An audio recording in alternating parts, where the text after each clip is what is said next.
If you're an educator and you use audio in the classroom, I would encourage you and your students to listen with an ear and have conversations about why the content is working and in what form.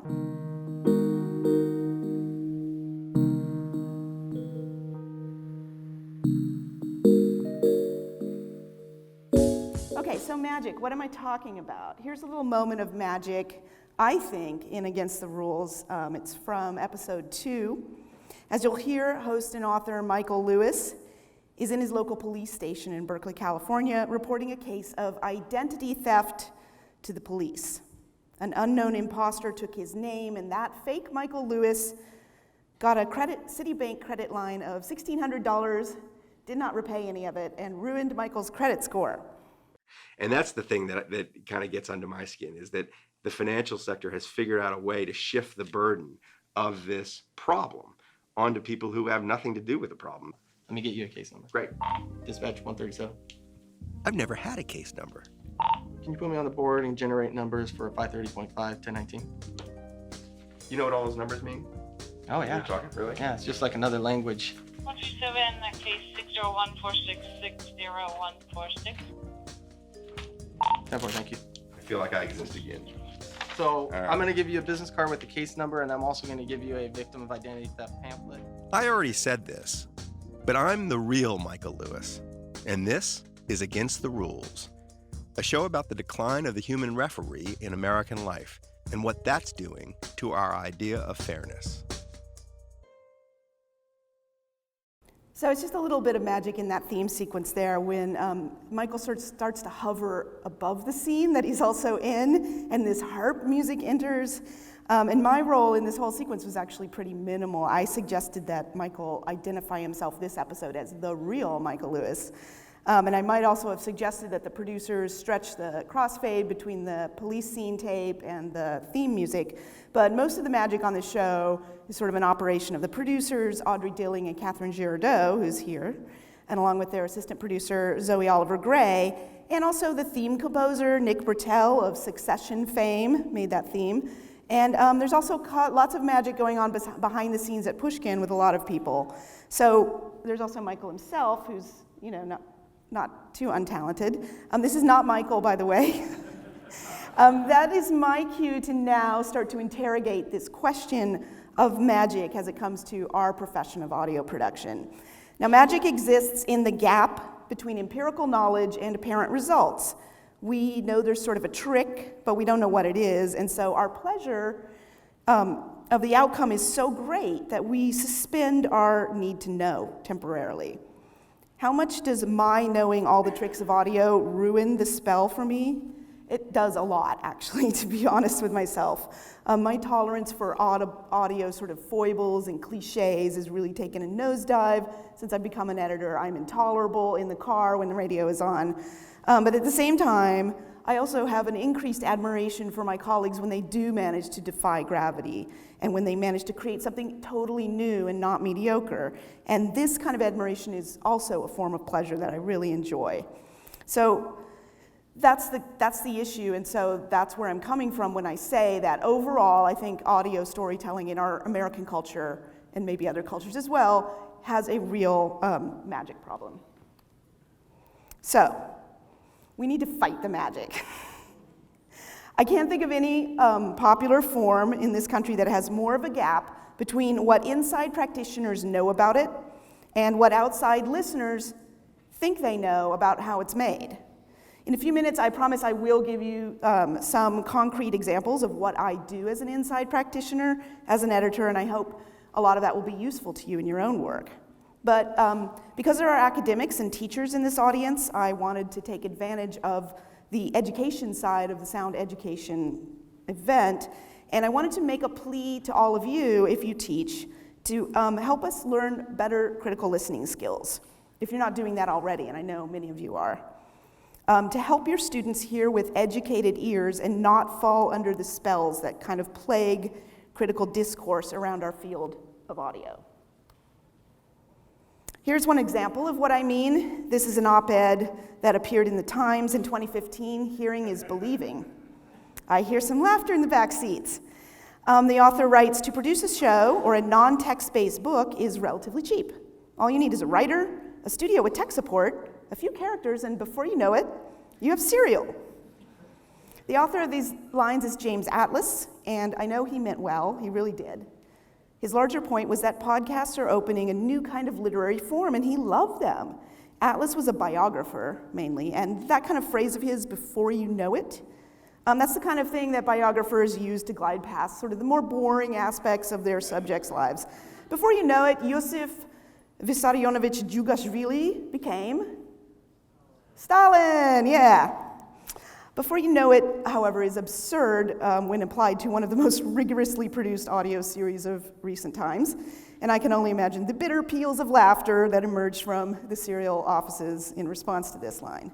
Before you know it is almost kind of magical itself in the way that it both erases all the labor of audio production and doesn't even seem aware that there might even be any labor. I know that people do like to moan and groan about how their field is covered in the mainstream media, but I've actually been measuring the dimensions of this epistemological hole in our lives for a long time. It's very wide, and it's pretty weird.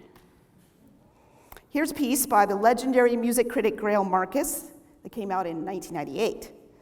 And I'm beating up on the Times today, but I do have to give them credit for even noticing public radio in 1998. At that time, I just started in the business. I'd been an announcer and a board op at WSUI AM in Iowa City. I just moved to Philadelphia, where I was doing similar work at WHYY in a market where people could actually hear me, and that was terrifying. Marcus's critical diatribe didn't help me much. It's mainly aimed at, though, at the dominant voice of NPR. He accused reporter Linda Wertheimer and newscaster Ann Taylor of having, quote, a remarkable ability to look down their noses while talking through them. He likened All Things Considered host Robert Siegel to a well-prepared lawyer who seems never to ask a question to which he doesn't already know the answer. And Marcus goes on. It's that denial of change, of the chance of surprise that is so deadening. There is nothing new under the sun, least of all, anything we might want to raise our voices over. Marcus then contrasts this blighted vocal landscape with that of Fresh Air, hosted by Terry Gross. Of her show, Marcus says, the atmosphere is invariably intimate and open. The feeling is that anything can happen. Anything might be said. And I went through some of Fresh Air's recent archives and found proof. From WHYY in Philadelphia, I'm Terry Gross with Fresh Air. Today, rescuing newborn kittens. We talk with Hannah Shaw, a.k.a. Kitten Lady. Kitten Lady! I really want to listen to that. Now, back in 1998, I happened to be working down the hall from Fresh Air. I'd sat on tapings there, and I'd also sat in on shows at NPR. And I was baffled to see that Greil Marcus showed no signs of understanding the massive difference between NPR shows and Fresh Air. Does anyone have a guess as to what that might be? Nobody knows? Give me a guess. Live. Which one is live? NPR. NPR News is live. Fresh Air is mostly pre-recorded. Sometimes the host is live in between, throwing to breaks. But there's a difference, actually, that is even bigger if Marcus had cared to discern it. This is the show clock for Morning Edition. And some of you know this, but just to explain, this is the format that rules everything you will hear in 1 hour of the program, down to the second. 2 segments of the newscasts, the funding credits, the interviews, and the features. Many local stations dump out of the national feed at appointed times to air their own material, so every line on this clock diagram represents a complete rupture in time, a hard break that the entire apparatus of the show is designed to hit cleanly. Greil Marcus wrote, it begins to seem certain things what did he write? It begins to seem certain that nothing will ever change, he said about Morning Edition's host, Bob Edwards, back in 1998. Not only will the sun rise tomorrow, Mr. Edwards' performance says it will rise tomorrow in exactly the same manner in which it rose today.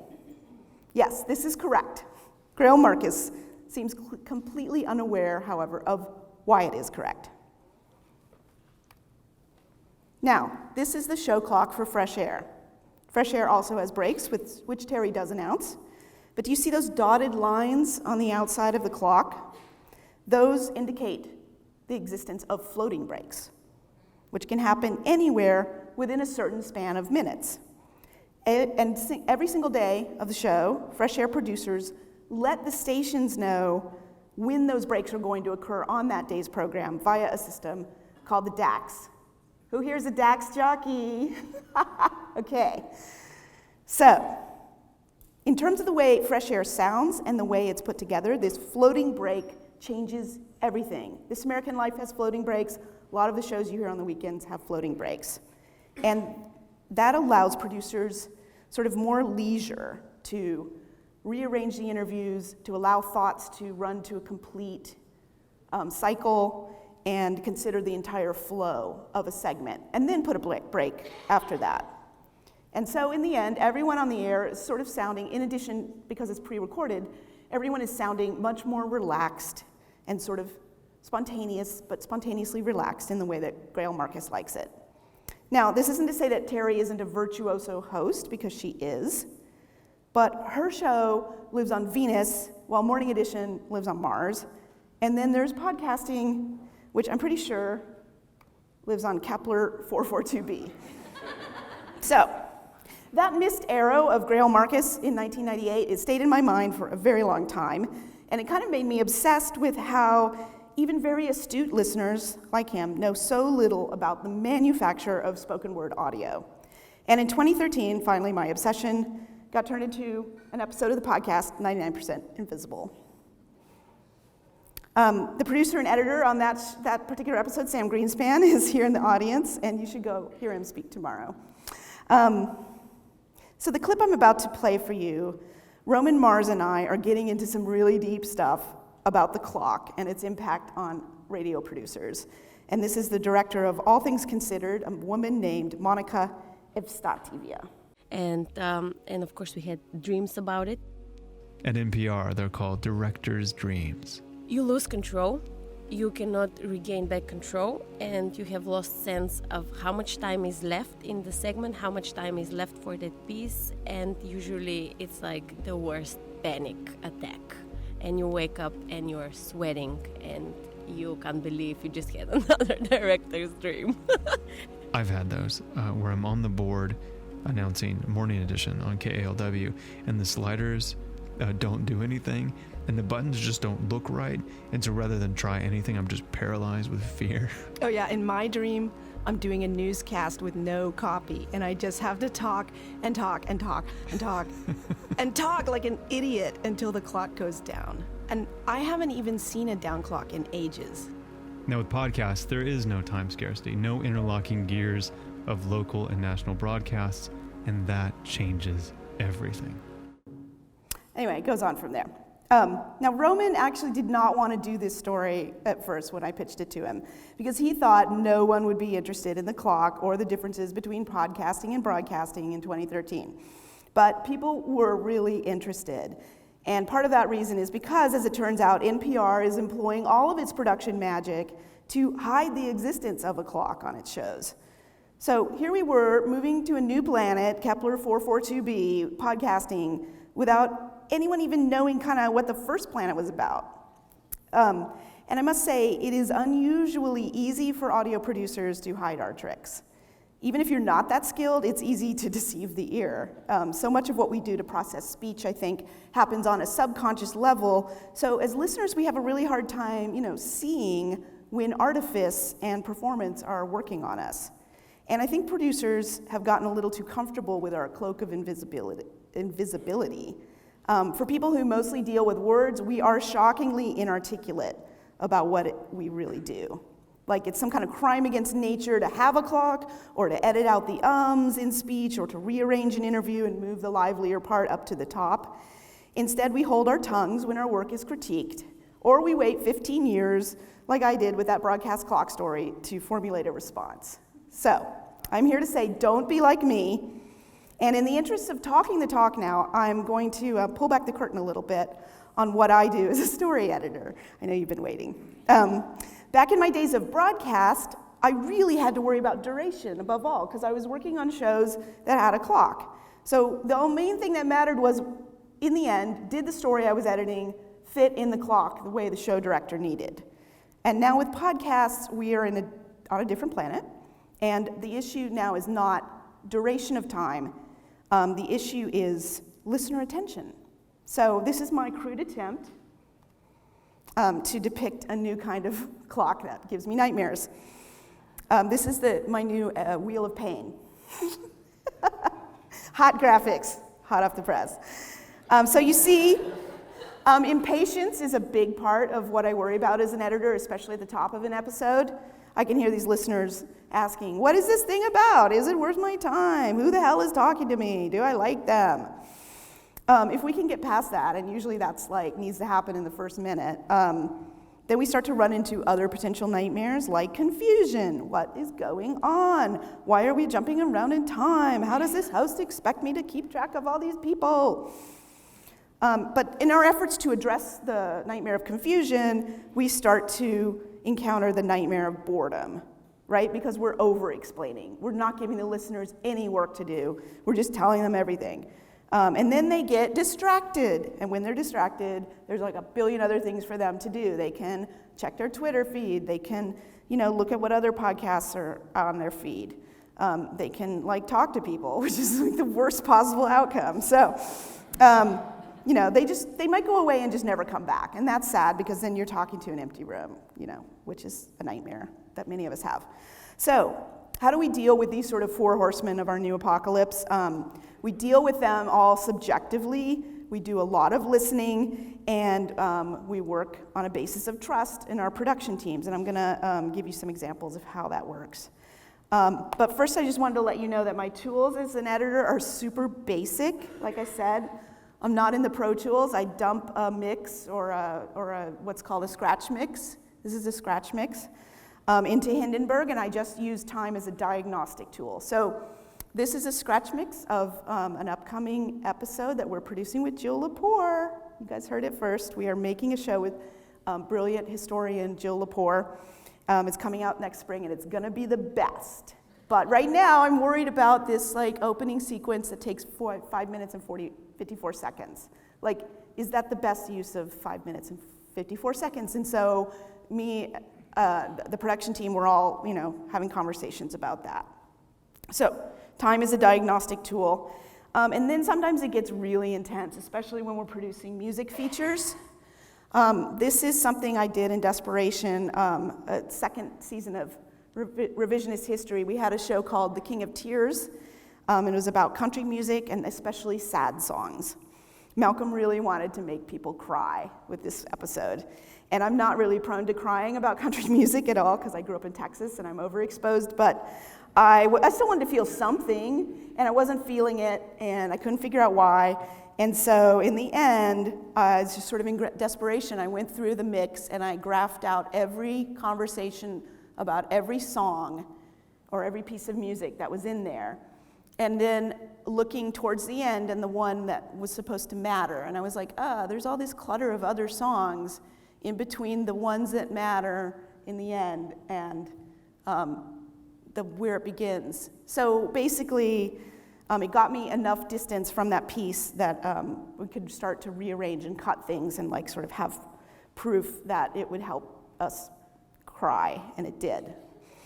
And that concept of distance, getting distance, it's really hard in audio. So we're sort of building processes to allow us to get distance.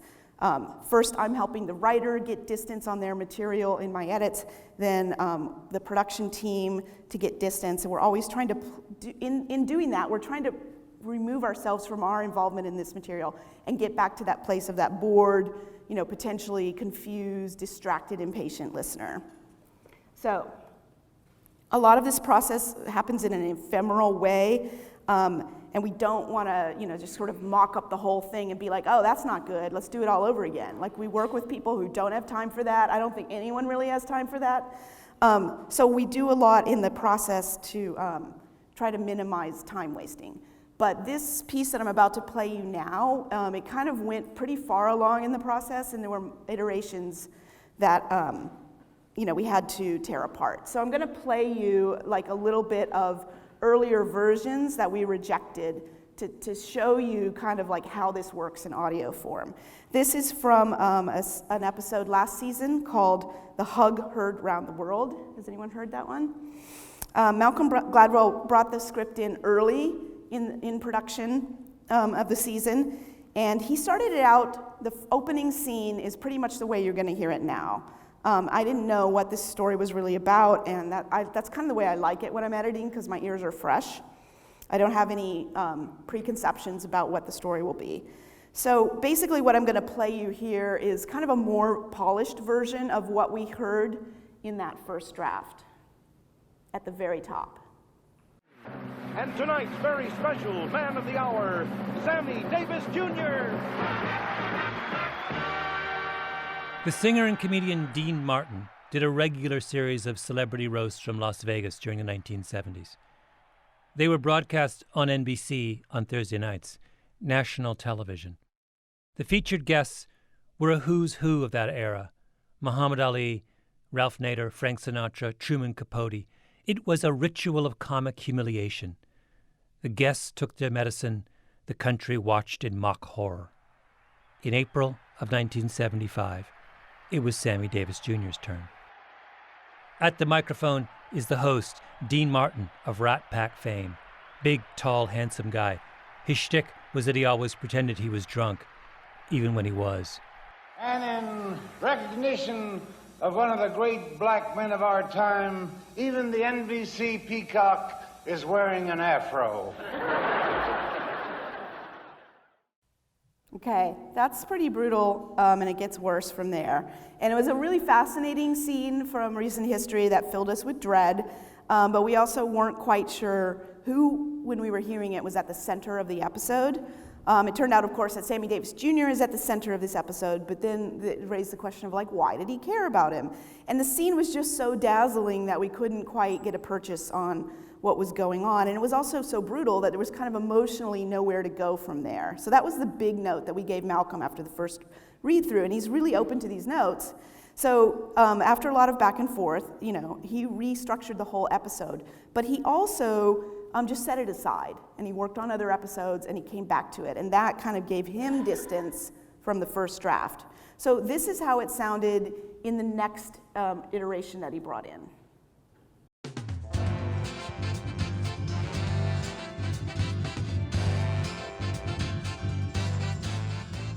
Sammy Davis Jr. flew to the 1972 Republican National Convention in Miami Beach on a private jet owned by an oil company. He took a suite at the Playboy Hotel. On the opening night of the convention, he sat in the private box of the Republican presidential nominee, Richard Nixon. Davis was then at the height of his fame, one of the country's greatest entertainers. He was Sammy, the way Cher was Cher or Elvis was Elvis. 5'5", barely, skinny as a pencil, oversized sunglasses, jewelry hanging off him like Christmas ornaments. He lived off nicotine and vermouth, never wore the same suit twice, made a fortune, died broke, that kind of life. A singer, a dancer, a master impressionist with a famous exaggerated laugh that unfolded in 3 acts. The eyes closed in delight, the full body convulsion, the 3-step stagger. On the second night of the convention, Davis played a concert for the Republican youth in a shirt open to his navel and skin-tight pants. He was halfway through his set when suddenly people started chanting. It was Nixon, fresh from accepting the Republican nomination, crashing the party. Davis held up his hand to quiet the crowd.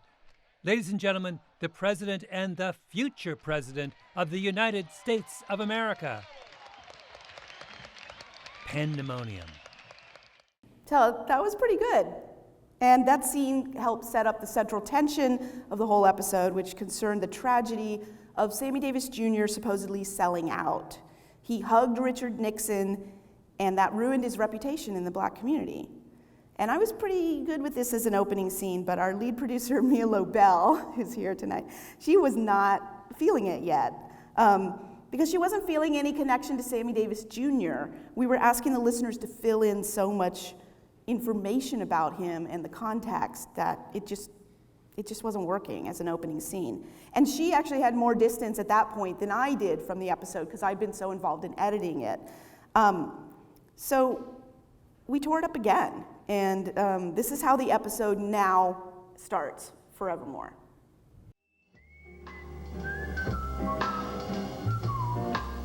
I knew a man, Bojangles, and he danced for you.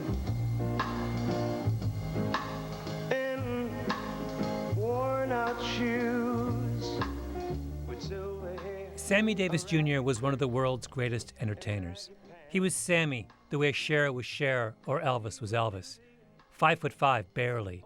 Skinny as a pencil. Oversized sunglasses. Jewelry hanging off him like Christmas ornaments. He lived off nicotine and vermouth. Never wore the same suit twice. Made a fortune. Died broke. That kind of life. Then he would lightly touch down. A singer, a dancer, a master impressionist with a famous exaggerated laugh that unfolded in 3 acts. The eyes closed in delight, the full body convulsion, the 3-step stagger. In 1972, at the height of his fame, Sammy went to the Republican National Convention in Miami Beach, flew there on a private jet owned by an oil company, took a suite at the Playboy Hotel. So then it picks up the Nixon scene from there, and I thought that worked really well. We just simplified it, and often that's kind of the big note that surprisingly takes a long time to sink in, is like, keep it simple. We had to balance the demands of impatience and confusion, but we also just needed to deliver some basic information, and having a really talented writer is a really nice way to allow that to happen. And so that scene, do you remember what that original scene at the beginning of the Dean Martin celebrity roast with Sammy Davis Jr.? All that material got moved to the end of the episode. And it fixed a couple of issues doing that. First of all, it put that scene from 1975 in chronological order where it belonged, which the Nixon scene was in 1972. And it's always, always easier for your listeners if you can follow chronological order. It's really hard in audio to jump around in time. But then, once we moved the scene to its proper place in chronology, it also became the culmination of the argument that Malcolm was making. He was making an argument about tokenism and power in American society. And so here's a little bit from that last scene as it's now written. Then Dean Martin pretends to read telegrams from well-wishers. Here's one I think you're going to be very proud of. Dear Sammy Davis, we'd like you to pose for a nude centerfold in our magazine signed the National Geographic. It goes like this on national TV for an hour. Sammy had done everything he could to join the club, and yet, what are the jokes about that day at the MGM Grand? That he doesn't belong, that he's black and he'll always be black. Sammy sold out, but you can only sell out if someone's buying. Wait, you took your glass, you getting tired, Sammy? Want to take a watermelon break? Yeah, so it's still brutal, but now it's brutal for a reason. And people really responded to this episode, even people too young to remember anything about Sammy Davis Jr. as a cultural force. But as you heard, this took a lot of work. And I would just say that if any audio story is holding your attention and telling you something new, if you're having one of those driveway moments, where you're hanging on to every word and you can't get out of your car, I guarantee that it went through production struggles like we did with this piece. And it got good because we listened a lot. We listened to the material a lot, and we also listened to each other. So, here's a happier way of looking at what I do as an editor. These are some of the fun things I do to make a piece stronger, and you can also do them as well with your own work and your colleagues' works. Restructuring is what you just heard. We did a lot of restructuring on Sammy Davis Jr. Revise is basically what I call the line editing phase, and that's where I'm sort of alone with the script, working with the writer and helping the tape and the writing work together. So all I'll say about that is there's kind of an energy transfer that needs to take place between one thought to the next, and a sort of tension and interplay with writing and tape so that they build on each other and they don't undermine each other. And some of what you heard above in that last bit of Malcolm's writing, that was some of me working with him on that interplay, and also, sort of giving him my notes about how it's landing and like what questions I have in order to move on to the next thing. So I do toss him suggested copy sometimes, but it's always for him to rewrite. And he really knocks it out of the park and rewrites. I mean, that line about Sammy sold out, but you can only sell out if someone's buying, that was something that came out of rewrites. And rewriting is a fantastic form of writing. I love it. Reinforce is kind of my favorite part, and that's just a little extra thing where I'm noticing something or I just have a random question, and I don't know why, but I just ask it of the writer and then see what happens. So here's a little more from Against the Rules. This is actually Michael Lewis. And this is where, at the start of episode 4, he's describing his first job where he worked in a secretive art gallery in New York. But most of the time, I just sat in a small cubby upstairs and waited to be asked to move the art around. There was the aroma of cologne worn by rich Frenchmen, but otherwise the place was a sensory deprivation chamber. Weeks would pass without anyone showing up. So that little line there about the French cologne, that was something I was just like, what did it smell like in there? And he was like, he just came back with this great line that made me laugh out loud. So it's funny, but it also does something else, which it keeps us in that booth with him, that young Michael Lewis, just one beat longer, so that we as listeners are kind of doing something with him while he's being bored in the booth.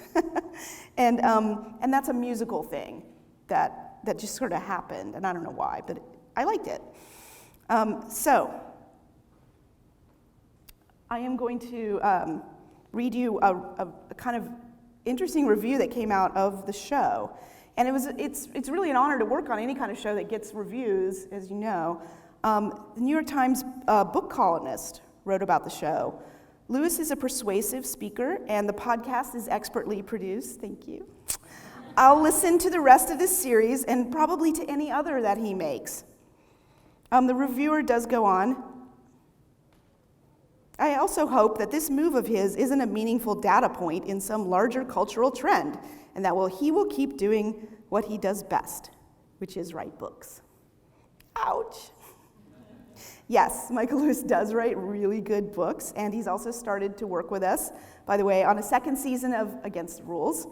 So I would invite anyone, including book critics, to listen closely to what we do, because these kind of narrative podcasts are as thought out and mulled over and written as any chapter of any book. We are publishing works that are meant to stand the test of time, and we're thinking hard about how they are read. So, I just like that picture.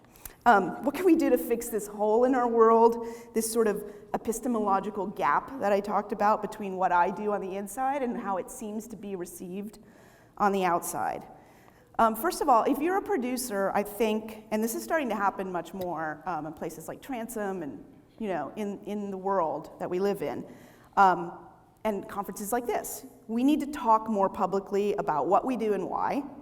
We need to talk about our failures and constraints as well.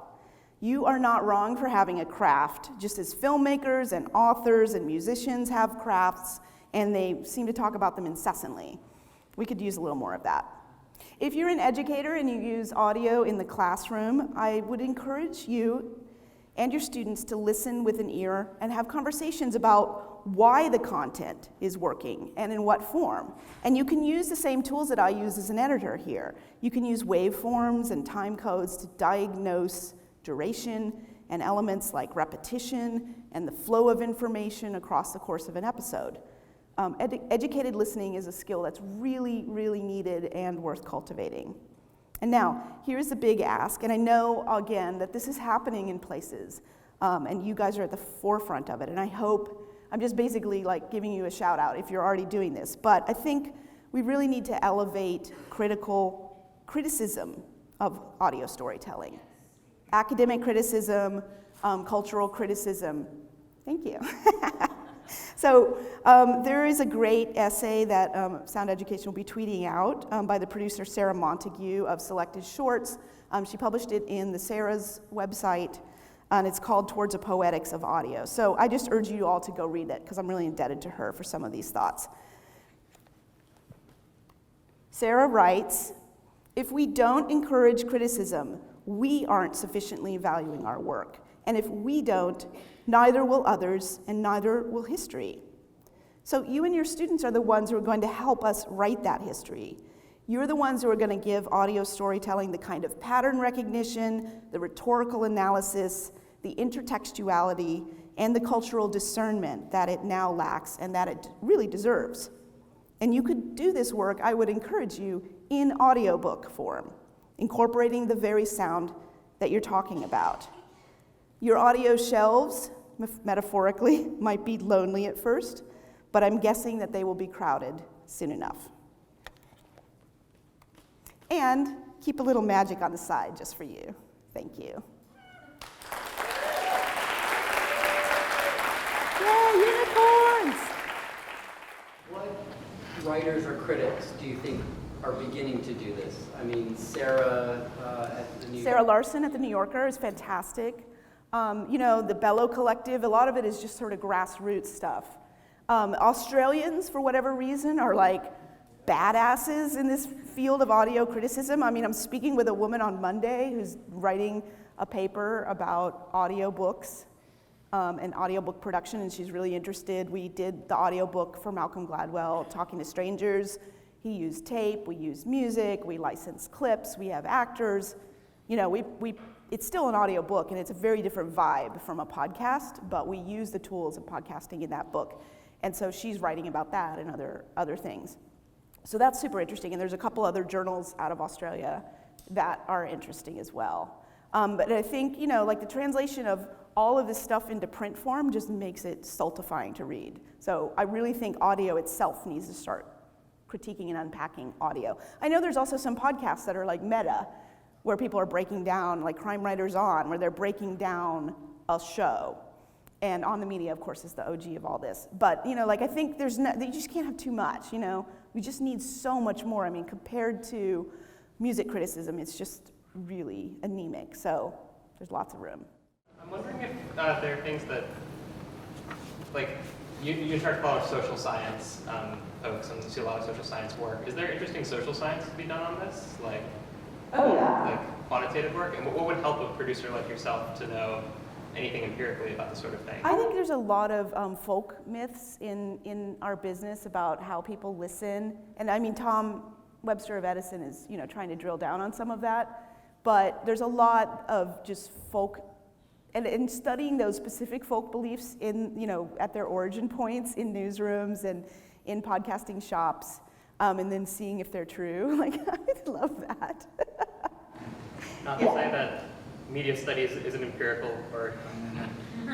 I don't know. I mean, like if we just make stuff up and then we're like, oh, that worked. Okay, good, I'll do it again. So I would love to know if it's actually, and you know, and also the effect of, you know, sort of algorithm, the way that we're listening with recommendation engines, the way that, you know, Libsyn tracks, you know, how many people drop off after 15 seconds and what people are doing with that data, and what sort of bad lessons and good lessons you're getting from it. And then, of course, there's the whole thing about voice synthesis and like audio fakes, and I wanted to stuff that into this lecture too, but people fortunately talked me out of that. But like that's all gonna be a huge thing. And like if we're all in this magical thinking world where like everything we hear in audio form is true and unmediated, then that just leaves it ripe for fake voices, you know, to just be believed in a very naive way. I think it's even worse than the video deepfake stuff.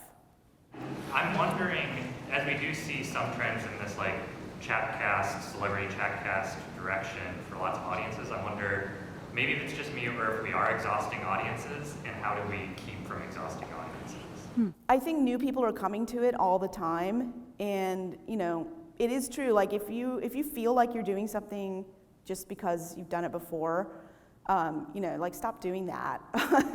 But one of the pleasures of working with writers is that they don't have those moves and they don't really want to adopt those moves. they have their own ways of doing things, and it's been really refreshing to just, try to figure out what they need on their own terms, and then use some of the tools that we've learned just about basic, linear storytelling and help them craft it. But then we don't get stuck in a rut. Like, they don't work from the tape. They're not listening to the tape and being like, this is the magic moment. They're kind of remembering it, and then they work off the transcripts, and then we hear it all together, and then I work with them in line edits, and I'm listening to tape for them. The producers are listening to the tape and giving them feedback, and then we start to assemble it and mix it. And so when they're tracking the piece in the studio, we're playing the tape down the headphones for them as it appears in the script, and they're reacting to it like they've only heard it once before. They are so fresh in the way they react to the tape. They're just delighted to hear this person. They're sad if this person is crying.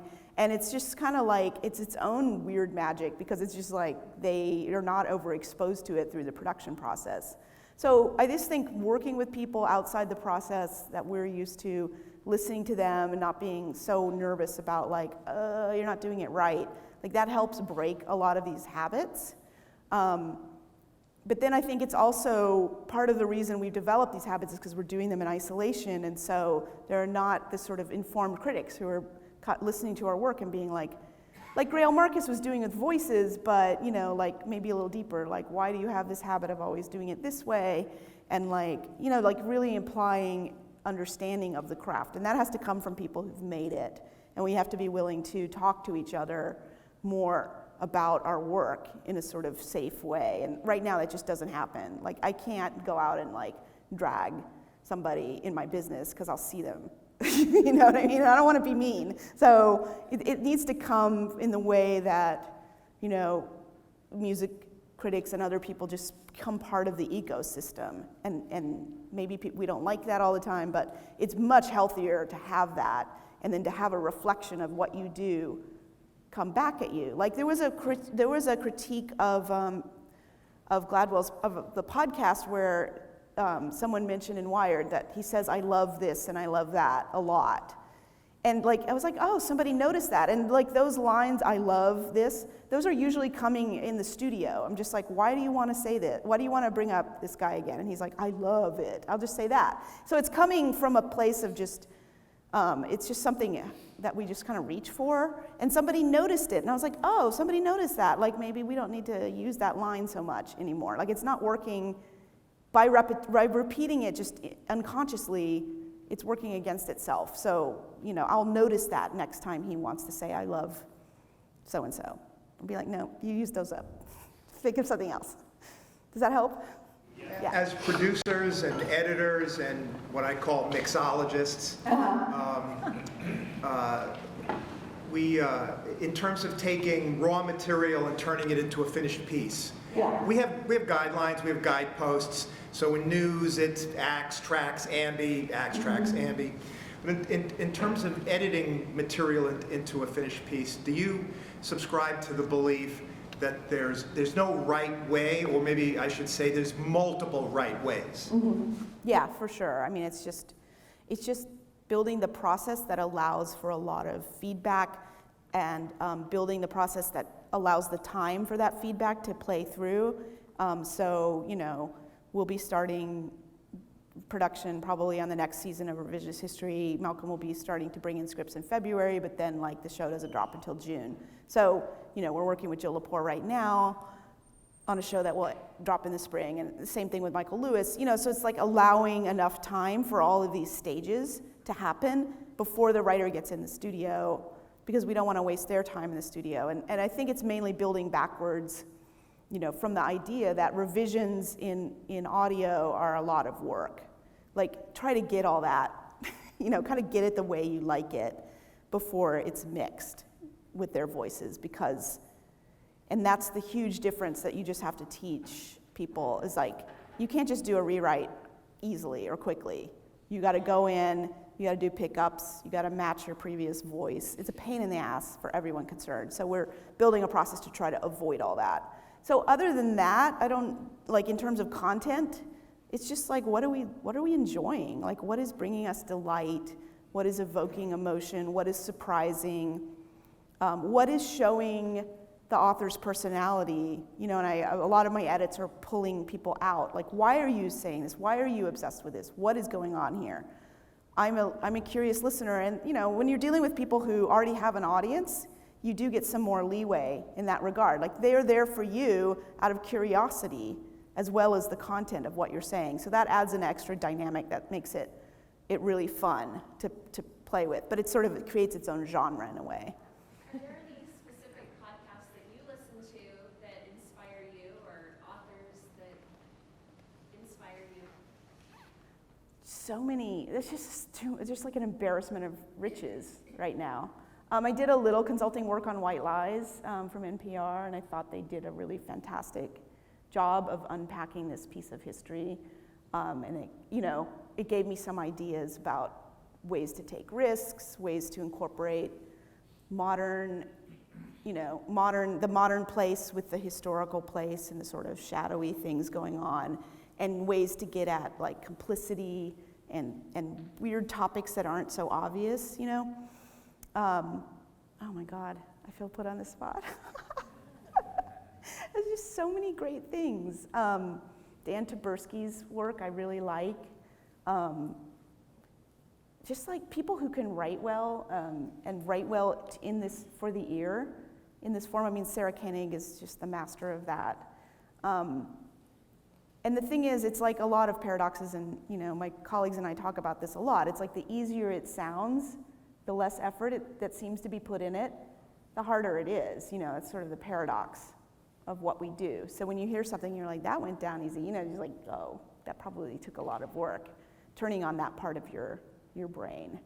And in terms of books, I don't have any time to read books. I'm sort of pathetic right now.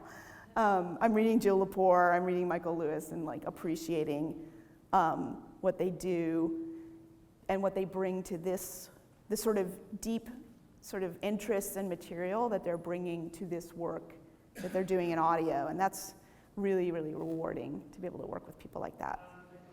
I really appreciate you showing us the different versions of that opening sequence. Mm-hmm. And watching it reminded me that this is exactly what a lot of researchers don't get. Right? Like if you're researching or writing criticism about this kind of material, we basically get the MP3, and we don't know much about what the process behind it. Yeah.